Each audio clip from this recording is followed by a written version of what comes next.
औद्योगिकरण के इस दौर में अगर हम लोग इस बात पर सतर्क नहीं होंगे कि इस औद्योगिकरण किस कॉस्ट पर हो रहा, जल जंगल जमीन का कॉस्ट तो ठीक है, लेकिन हमारे देश के पढ़े लिखे नौजवान किस प्रकार के नौकरी पर लगे हैं, कहाँ से कमाई है, ये समझने की आवश्यकता है। उसको रोकने के लिए बड़े पैमाने पर काम करने की जरूरत है।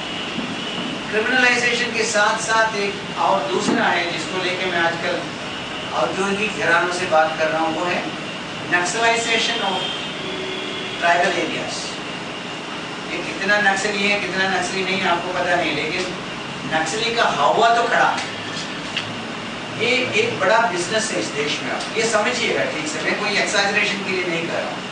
ये अगर नहीं समझेगा तो आपके कान में भी कोई गाएगा तो आप भी जल्दी मिसअंडरस्टैंड करेंगे। ये नक्सलिज्म का हवा क्यों खड़ा है? ये नक्सलिज्म के इस आड़ में, इस कवर में सारे उद्योगपति अंदर घुस रहे हैं, बड़े तेजी से घुस रहा है। और फैक्ट है कि जैसे बॉम्बे के दादाओं को पैसा देके आप जो भी कर सकता है, दुकान चला सकते हो, वैसे नक्सलियों को पैसा देके या नक्सली कहे जाने वाले लोगों को पैसा देके आप लीगल इलीगल माइनिंग कितना चाहिए उतना कर सकते हैं। वो छत्तीसगढ़ में भी सब कर सकता है और उड़ीसा में भी कर सकते हैं, जहाँ जहाँ माइनिंग एक्टिविटीज वहाँ से कर सकते हैं। इसलिए सरकारी कर्मचारी चूंकि उनको माइनिंग को बढ़ाने में, इंडस्ट्री को बढ़ाने में कमाई है, इसलिए सारे सरकारी कर्मचारी इस कॉम्पिटिशन में है। मेरा जिला भी जल्दी से जल्दी नक्सल प्रभावित घोषित हो जाए, उनकी आवश्यकता है। ये कोई जरूरी है, होम मिनिस्ट्री की आवश्यकता नहीं है, जिला कलेक्टर, जिला एसपी की जरूरत है कि जल्दी से जल्दी मेरा जिला नक्सली प्रभावित घोषित हो जाए। ताकि क्या क्या होगा, एक तो 25 करोड़ रुपया अनअकाउंटेबल मनी इमीडिएटली आ जाएगा। जिस दिन आप डिक्लेयर कर देंगे कि आपका जिला नक्सली प्रभावित है तो 25 करोड़ रुपया आपके पास अनअकाउंटेबल मनी खर्च करो, जैसे चाहिए करो, क्योंकि क्राइम को कंट्रोल करने के लिए जो चाहिए करो। उसके बाद नक्सल प्रभावित क्षेत्र में काम करने वाले लोगों के लिए स्पेशल अलाउंस, सारे सरकारी कर्मचारियों का स्पेशल अलाउंस बन जाता है। और फिर कॉन्ट्रैक्टर खुश, क्योंकि उनको पुल बनाओ ना बनाओ कोई इंस्पेक्शन करने के लिए अंदर जाते नहीं है, इसलिए तो सारे पास होना है, उसका हिस्सा बांट। सरकारी कर्मचारियों को नौकरी करने के लिए गाँव में जाना नहीं है, और कहेगा जान को हथेली मेहनत के नक्सल प्रभावित क्षेत्र में नौकरी करने जाओ। ऐसे कुल मिला के पांचों उंगली गिन। आपको याद होगा कि एक समय हमारे बॉम्बे के पत्रकार साईनाथ ने एक किताब लिखा, किताब का टाइटल था everybody love a good drought. सूखे का स्थिति सबको पसंद है क्योंकि पांचों उंगली गिन है, सबका उंगली गिन। तो अभी मैं कहता हूँ कि everybody love a good conflict. ये जो नक्सलिज्म जो है सबके फायदे का हो, लेकिन इसको इस्तेमाल करके असल में आवाज उठाने वाले सामाजिक कार्यकर्ताओं को, गांधीवादी हो, लोहियावादी हो, अम्बेडकरवादी हो, सही ढंग से काम करने वाले सामाजिक कार्यकर्ता को रास्ते से बाहर निकालो और बाकी अपने साथ चलने वाले लोगों को सबको अंदर घुसाओ। यह है कार्यक्रम। और इसके और भी बहुत कंपोनेंट हैं, मैं उस डिटेल में नहीं जा रहा हूँ, लेकिन it's one of the biggest business. मैं सिर्फ आपको नहीं कह, मैं कुछ दिन पहले प्लानिंग कमीशन के उपाध्यक्ष मोहन सिंह जी को ही बताया। मैंने कहा देखो तुम इतने पैसा खर्च करो नक्सलिज्म के नाम से, आपको पता है कि इसमें कितना सही है कितना बोगस है। किन जिलों में अचानक मध्य प्रदेश के छिंदवाड़ा, जहाँ कमलनाथ जी का फैक्ट्री है, वो नक्सल प्रभावित हो गया क्योंकि वहाँ कुछ लोग कमलनाथ का विरोध कर। और यहाँ बैतूल नक्सल प्रभावित नहीं हुआ, वहाँ सिवनी नक्सल प्रभावित नहीं हुआ। ये दोनों रास्ते के जिले छोड़ के कैसे आगे छिंदवाड़ा नक्सल आता तो धीरे धीरे आएगा। तो ऐसे आप देखेंगे। और होम मिनिस्ट्री ये कह रहे हैं कि उनके पास रिक्वेस्ट भरा दिल्ली के 9 जिलों को नक्सल प्रभावित घोषित करने जाए, तो उनके पास एप्लीकेशन पड़ा है। होम मिनिस्ट्री स्ट्रगल कर रहा है कि इसको किसको 25 करोड़ देंगे घोषित कराए। और कोशिश है कि जहाँ जहाँ सोशल एक्टिविज्म, जल जंगल जमीन के प्रोटेक्शन की बात कहने वाले लोग, किसान को, मजदूरों को संगठित करने वाले लोग, वहाँ सब जगह घोषित करो नक्सल प्रभावित है, इन लोगों को रास्ते से हटाओ और औद्योगिकरण के प्रोसेस को, 6 लाइन सड़क के प्रोसेस को बहुत तेजी से आगे से बढ़ाओ। प्लीज अंडरस्टैंड, मैं एक साल पूरे देश में घूमने के बाद कह रहा हूँ, इसके पहले नहीं था, क्योंकि एक जगह होता तो मैं नहीं कर। जनरलाइज करना कठिन।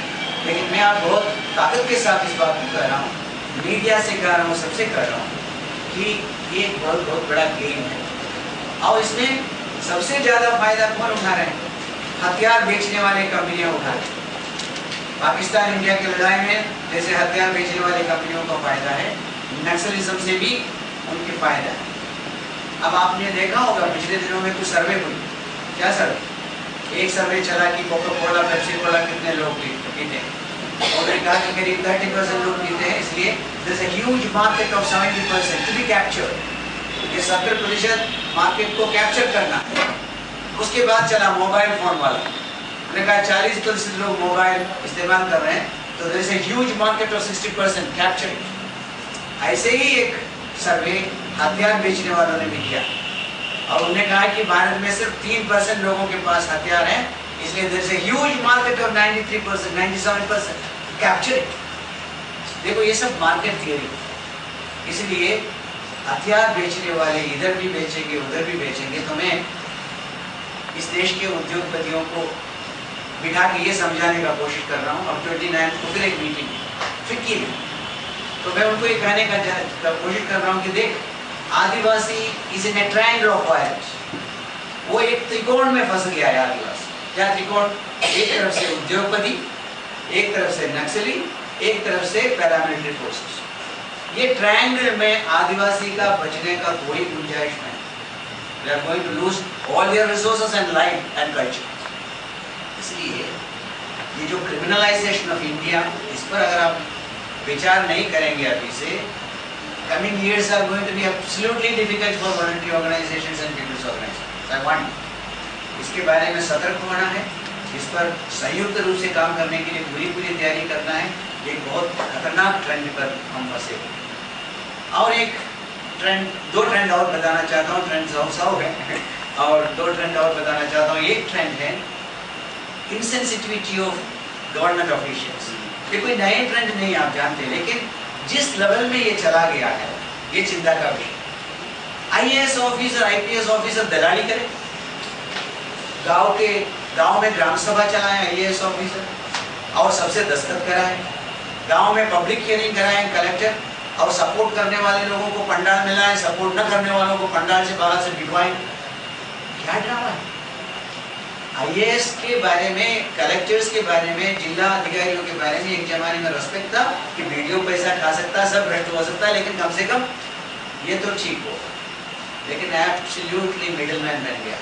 मुझे जब निराशा बहुत हो गया तो मैंने मसूरी एकेडमी के डायरेक्टर को पत्र लिखा। मैंने कहा भैया तुम्हारे ट्रेनिंग प्रोग्राम में कुछ जबरदस्त खराब है, जहाँ तुम आईएएस आईपीएस सब तैयार करके भेज रहे हो वो सब दलाल होते जा रहे हैं, कंपनियों के दलाल, क्योंकि रिटायरमेंट के बाद नौकरी वही देने वाला है 10 लाख का, और कौन देगा? बच्चों को, बेवकूफ़ से बेवकूफ़ बच्चे को भी 2 लाख रुपए में वही लगाने वाला, और कौन लगाएगा? इसलिए IAS lobby has become middleman. तो फिर एकेडमी के डायरेक्टर ने लिखा कि आपका चिट्ठी हमने सबको भेज दिया है, शायद उनके अंदर संवेदना जाग जाए, आपकी चिट्ठी पढ़ के सका। तो ये बड़ा खतरनाक ट्रेंड है, ये सिर्फ नीचे नहीं ऊपर तक चला गया है। अगर इस पर डील नहीं करेंगे तो आप और हम तो निपट लेंगे, क्योंकि आप थोड़ा अंग्रेजी में बोल लेगा, कोई हिंदी में साहित्य में बोल लेगा तो थोड़ा निपट लेगा उनसे।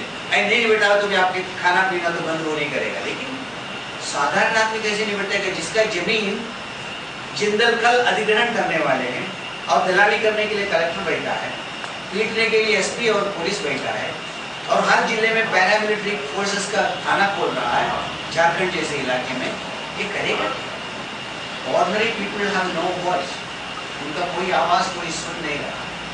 इसलिए इस ट्रेंड पर थोड़ा विचार करिएगा। अगर इनसेंसिटिविटी इस लेवल तक गिर जाए एडमिनिस्ट्रेटिव सिस्टम के अंदर, it is going to be absolutely dangerous for the poorest person on the ground. तो उसके बारे में सोचना। The last